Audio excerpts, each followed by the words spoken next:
Joyeux matin mon jardin. Comme tout le monde sait, un potager ça s'arrose. Et pour ceux qui commencent à me connaître un petit peu, moi arroser c'est pas mon truc. Disons que arroser de temps en temps pour me faire plaisir, ça me va. Mais arroser tous les jours, ça me gonfle. Et concrètement, à la maison, on n'a pas de récupération d'eau, ni de bassin, ni de cuve. Donc en plus, si j'arrose, c'est à l'eau de la ville et ça fait tourner le compteur et ça me dérange un peu, sans compter que l'eau est chlorée. Donc ce potager est complètement expérimental sur le fait de y aura-t-il de la production ou pas sans arrosage ou un arrosage très sporadique. Donc je vais vous montrer aujourd'hui en quoi il y a un manque d'eau. Qu'est-ce que ce manque d'eau va faire sur nos plantes? Une plante, enfin par exemple un radis, ça c'est un radis. Un radis, il va gonfler, faire une grosse racine, avec de l'eau en fin de compte. Ce qui est agréable dans un radis, un navet, un chou rave, moi j'appelle chou pomme à la maison, c'est justement cet effet d'eau qui nous inonde la bouche, là, qui est tellement frais, qui est tellement agréable. Donc ici, on a un radis qui manque d'eau, vous voyez. Il a fait tout ça normalement, c'est la partie qui devrait être gonflée et pleine d'eau. Et comme je n'arrose pas, et ben à mon avis, je vais juste avoir des radis faiseurs de graines, et non des radis à manger avec ma fille. Donc voilà, j'ai beau expliquer à ma petite chérie qu'il faut qu'on arrose tous les jours et que elle est un peu petite quoi. Moi j'y pense pas, je n'ai même pas passé du temps à arroser. Là j'arrache un gratron. Concrètement, les radis, ils ne feront pas des radis quoi. Par contre, les haricots, eux, ils devraient avoir moins besoin d'eau. Donc, ils s'en sortent assez bien. Ils poussent beaucoup plus doucement que si je les arrosais. Parce qu'évidemment que si je les arrosais, eh ben, ça pousserait beaucoup plus. Là, on a un liseron et un gratron. Donc ce gratron, j'ai pas envie de le laisser, mais cela dit, s'il accueille des petits pucerons, à la limite, on peut toujours les accueillir, ça m'arrange. Le liseron, lui, je l'enlève. Je vous expliquerai une prochaine fois quelles sont ces indications, quel est ce qu'il nous raconte, le liseron.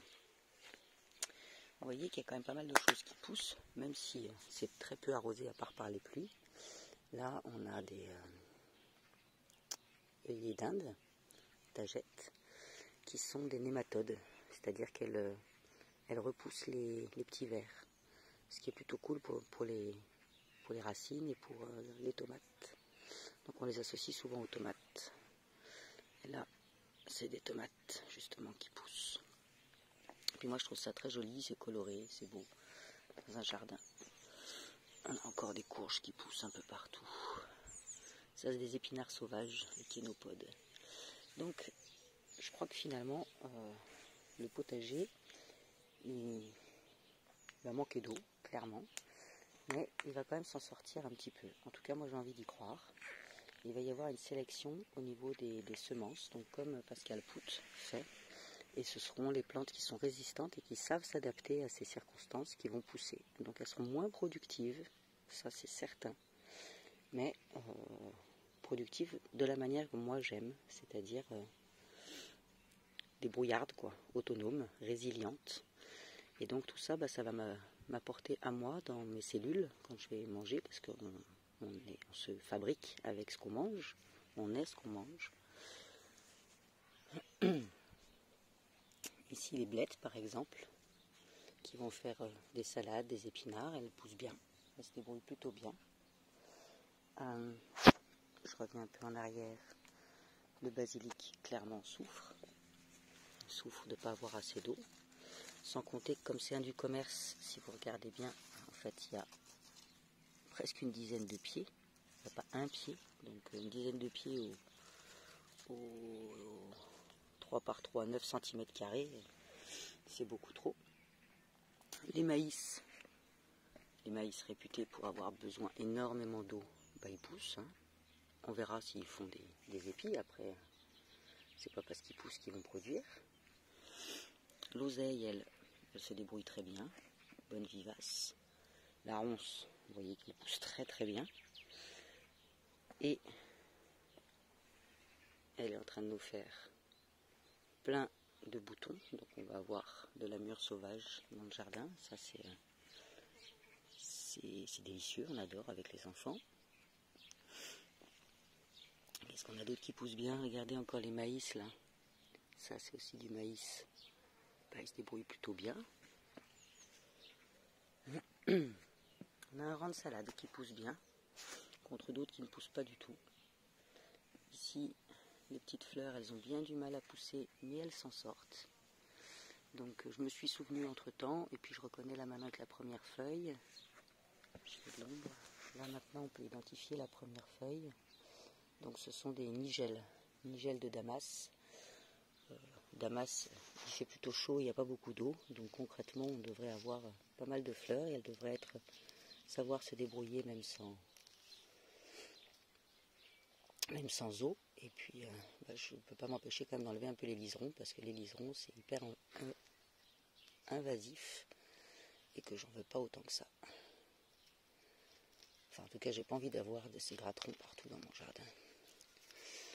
Remarquerez que quand je les arrache, hop, je les laisse là. Moins de travail et couverture du sol. Voilà. Qu'est-ce qu'on a d'autre qui pousse encore plutôt bien, qui se débrouille bien? Le persil. Le persil va bien. Gardez celle-ci là. Ça, je vous expliquerai une fois comment ça fonctionne, comment ça se fait qu'elle arrive à survivre alors qu'elle s'est fait manger toute cette partie. La fève s'en sort. Ici, ça pousse plutôt bien. Les pois commencent à s'accrocher là où je leur ai demandé de s'accrocher. Les cocos de Paimpol grandissent aussi, même sans eau. Hein. Donc il y a eu l'orage la semaine dernière et je n'ai pas arrosé depuis. C'est ça que je veux dire par sans eau, c'est-à-dire qu'il y a la pluie du ciel, mais moi je les arrose pas. Il y a une couverture du sol qui est en train de se créer ici avec beaucoup de véronique. Donc ça fait des très jolies petites fleurs bleues. Moi j'aime bien. Ici j'avais prévu de mettre une courgette, mais je crois que ça va être... Elle n'aura pas assez de place, donc je vais lui trouver une autre place. Donc je ne l'ai pas encore plantée. Voilà, pour dire que la végétation s'en sort. Elle ne sera certes pas aussi productive que dans un jardin arrosé. Mais justement, pour moi, l'intérêt, c'est d'avoir des graines qui se débrouillent l'année prochaine. C'est-à-dire que même si j'ai seulement ce haricot qui me fait 5 gousses, bah ces 5 gousses, je ne les mangerai pas du coup, parce que ça ne me fera pas assez pour les manger. Mais ça me fera des graines qui seront fertiles et plus résistantes pour l'année prochaine. Et d'année en année, j'obtiendrai des graines adaptées et plus productives, puisque ça reste quand même le but d'une plante, d'être productive. Sachez qu'une plante, dans la nature, on a un rapport de 80-20, c'est-à-dire que sur 100% produits, il y a 80% qui sont pour le partage, pour nourrir les insectes qui vont l'aider, qui vont participer, puis il y aura peut-être 20% qui vont pousser. Ces 20% suffisent à faire perdurer les gènes. Voilà, j'espère que cette vidéo vous a été instructive pour vous. En tout cas, pour moi, ce potager est vraiment instructif, me fait beaucoup de bien tous les jours. Et j'espère arriver à partager avec vous ces petits moments dans cette partie du potager ou dans les autres parties plus vivaces du jardin. Alors, je vous souhaite une belle journée et à demain. Ciao!